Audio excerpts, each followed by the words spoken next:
products become more individual and have more variants, there's more focus on the consumer, and he or she acts as a product designer in order to design individual products.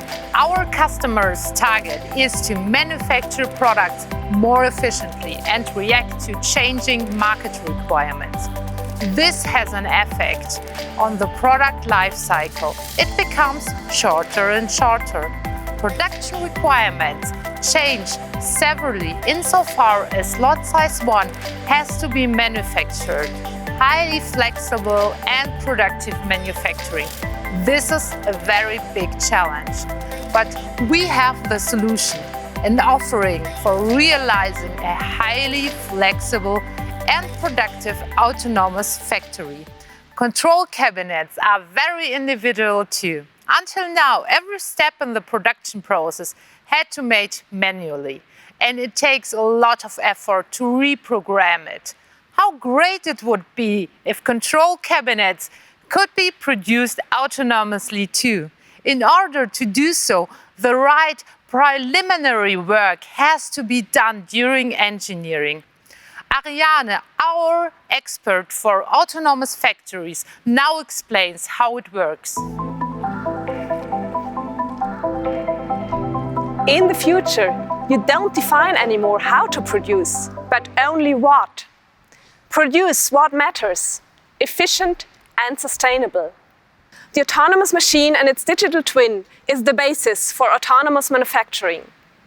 For a new production order, it is not necessary anymore to program top-down and to fully program automation for every variant. The autonomous machine is able to act independently. Thanks to its digital twin, it knows which skills contribute to the production.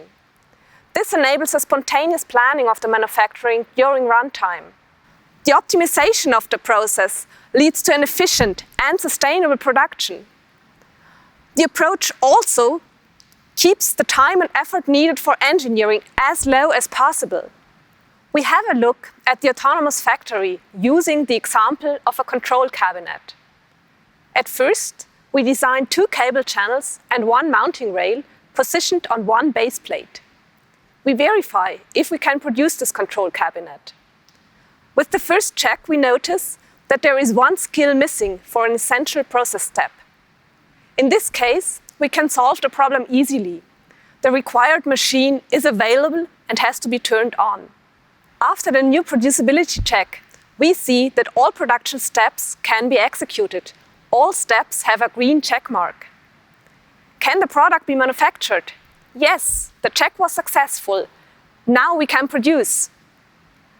We now see the production of our control cabinet. In the background, the autonomous machines are orchestrated and the production process is optimized. For transportation, we chose AGVs to achieve maximum flexibility. We see how the AGV collects the required parts for our control cabinet and how it transports them to the final assembly station. Kai will now explain how the final assembly works in detail. Kai. Let's have a closer look at one of the machines, the assembly station. This machine assembles the back panels from individual components. With the order, the machine has received the description of the product and now begins the assembly based on this description. Each product can be different, so the motions of the machine are not programmed, but they are computed during runtime. In this machine, they are computed on a semantic open controller.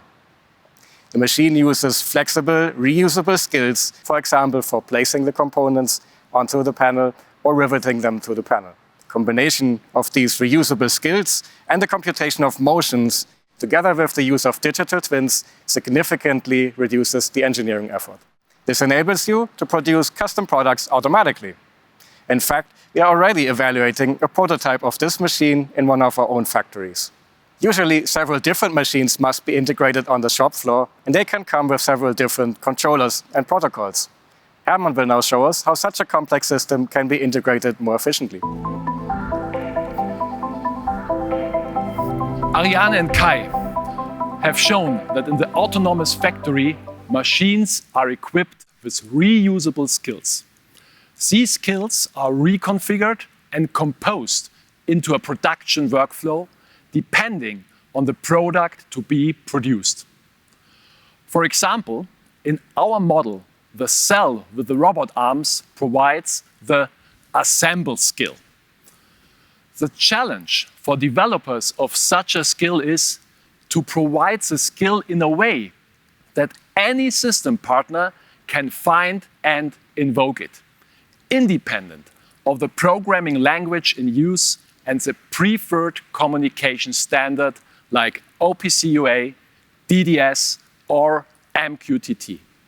We significantly reduce the development effort by offering engineering tools and runtime modules that automatically generate the communication code to a large extent.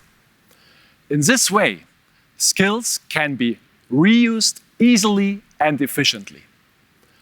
An interactive dashboard visualizes the invocation of skills and their interaction.